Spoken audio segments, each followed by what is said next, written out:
Humiliation is one of the oldest weapons in human history. It predates swords, armies, and empires. It has broken kings, destroyed kingdoms, and brought entire dynasties to their knees. But humiliation has also forged some of the greatest figures the world has ever known. Because while most people crumble under it, a few rare individuals, the kind Machiavelli wrote about, learn to wield it. They learn to turn shame into strategy, embarrassment into advantage, and disrespect into dominance. This is not a soft, comforting guide about healing your feelings. No, this is a manual for psychological warfare within yourself and within the world around you. This is how to deal with humiliation the Machiavellian way, coldly, intelligently, and with a level of inner power that makes your enemies regret ever crossing you. But before the strategy, we must begin with a truth that most people never accept. Humiliation is not the enemy. Your reaction to it is. Machiavelli understood this deeply. He saw that the weak cling to dignity the way a drowning man clings to a piece of wood. But the strong treat dignity like a tool, something to use when convenient and to drop when necessary. The weak defend their ego. The strong defend their power. Your humiliation becomes your weapon the moment you stop caring how you look and start caring about what you gain. So let us begin. Step 1. Reframe the battlefield. When someone humiliates you, the average person reacts instantly, emotionally. They flare up, lash out, defend themselves, or try to restore their image. They panic.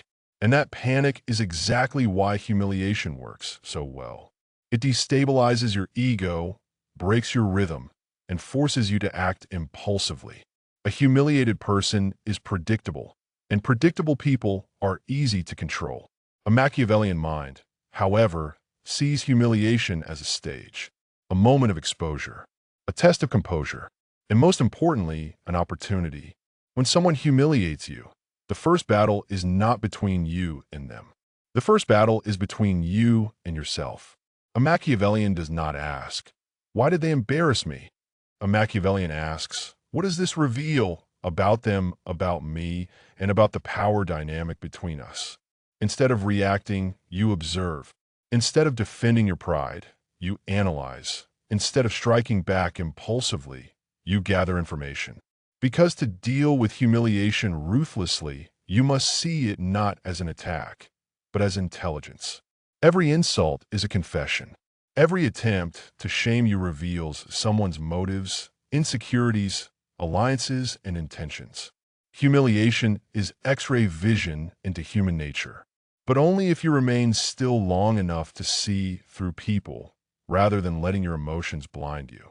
So the Machiavellian response to humiliation begins with silence. Not silence out of fear, silence out of calculation. Not the silence of weakness, the silence of someone who is preparing something far more effective than retaliation. A wise enemy fears the quiet man after humiliation, because the quiet man is thinking.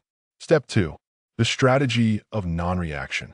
In Machiavelli's world, one of the greatest principles of power is this: never let anyone see you lose control. When you react emotionally to humiliation, you hand your power to the one who embarrassed you. You validate their attack. You reveal that they struck a nerve. You show that you are not in control of yourself, and therefore cannot control the situation. Non-reaction is not cowardice. It is psychological dominance. Think about it. When you show no emotional response to humiliation, the attacker becomes confused. They expect to provoke anger. They expect you to defend your pride. They expect you to fall apart. But when you give them nothing, you flip the power dynamic instantly. You turn the spotlight back onto them. Your silence becomes louder than any comeback. Your calm becomes more intimidating than aggression. Your lack of response becomes the response. This is what Machiavelli meant when he wrote that the appearance of power is often more important than power itself. When you show that humiliation does not destabilize you, you appear untouchable. People fear the untouchable. The key is not to hide your emotions. The key is to detach your emotions from your behavior. You may feel rage inside. You may feel the sting of embarrassment. You may feel the burning desire to retaliate. But the Machiavellian keeps those feelings locked inside an inner chamber. You speak only when emotion has been replaced by strategy. This is the first great transformation of humiliation, from impulse to intention. Step 3. Turning humiliation into information. Most people are so consumed by the pain of humiliation that they miss the far more valuable gift hiding inside it: intelligence. Humiliation reveals things you would not have learned otherwise. If someone humiliates you publicly, they're showing you how they truly see you. If they humiliate you privately, they're showing you what they think they can get away with. If they humiliate you repeatedly, they're revealing that they believe you have no power. Good. Now you know. Humiliation exposes the architecture of the power dynamic around you. It exposes who supports you and who stays quiet. It exposes who enjoys your downfall and who defends you. It exposes who fears you and who feels bold enough to attack. Humiliation is a spotlight on hidden enemies. A Machiavellian does not get emotional about enemies. He gets organized. He identifies threats. He understands motives. He maps alliances. He observes patterns. Every humiliation becomes surveillance. The one who humiliates you becomes predictable. A person who tries to shame you is revealing their emotional strategy: insecurity, jealousy, dominance, rivalry, fear, or desperation. Once you understand the emotion behind the attack, you understand the person. And once you understand the person, you understand their weakness. Humiliation gives you leverage because it reveals where someone believes you are vulnerable. But their belief is often wrong, and their assumptions become a trap. Let them humiliate you. They're telling you everything you need to know. Step 4. Rebuild your image strategically. When Machiavelli wrote The Prince, he explained a crucial concept. It is not important to be good. It is important to appear good. Likewise, after humiliation, it is not important to restore your ego. It is important to restore your image. But your image must not be restored emotionally. It must be rebuilt strategically. Most people attempt to defend themselves after humiliation. They explain, justify, argue, or beg for social approval. This only makes them look desperate. The Machiavellian rebuilds reputation the opposite way, not through defense, but through demonstration. You do not speak your value. You show your value. The moment after humiliation, people observe you closely. They watch to see if you fall apart. They wait to see if you become timid. Your behavior after humiliation matters far more than what was done to you. So you present yourself as calm, decisive, and composed. You move through the world with deliberate confidence. You continue your goals uninterrupted. You refuse to shrink. This creates an effect Machiavelli understood well. People forget humiliation faster than they forget strength. Your composure replaces the memory of the shame. Your power overwrites the embarrassment. Your actions overshadow the insult. By continuing forward as if nothing happened, you force the world to follow your narrative, not the attackers. This is the second transformation of humiliation, from vulnerability to control. Step 5.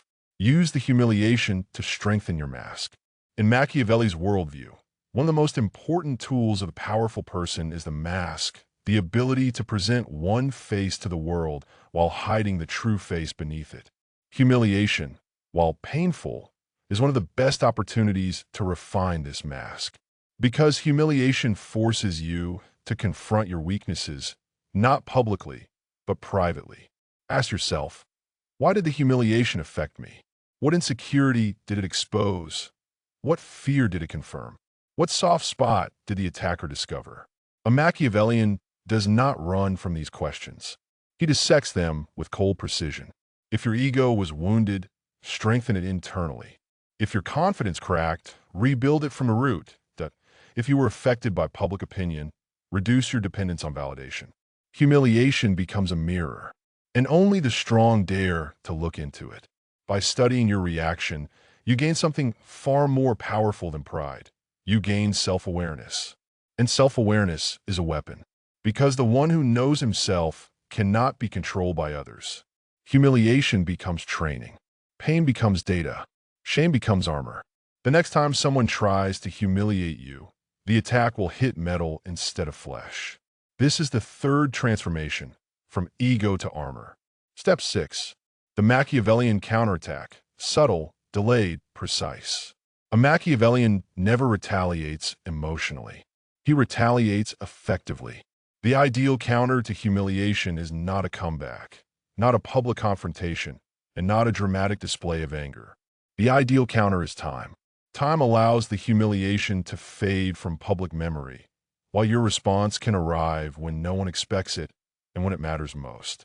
Machiavelli said, "Never do your enemy a small injury." And he was right. If you must respond, respond in a way that shifts the entire power dynamic. But remember, the Machiavellian response is never about harming the attacker. It is about elevating yourself. There are several strategies. 1. Outshine them. The most terrifying revenge is success. People quickly forget the attack when you become more powerful than the attacker. 2. Undermine them silently. Not through rumors or malicious schemes, but through competence, alliances, and influence. 3. Make them irrelevant. The greatest humiliation you can inflict on someone is indifference. 4. Become what they hoped you would never become. Nothing crushes an attacker more than seeing their target evolve beyond the version they tried to shame. A Machiavellian counterattack is not fire, it is shadow. Not noise, silence.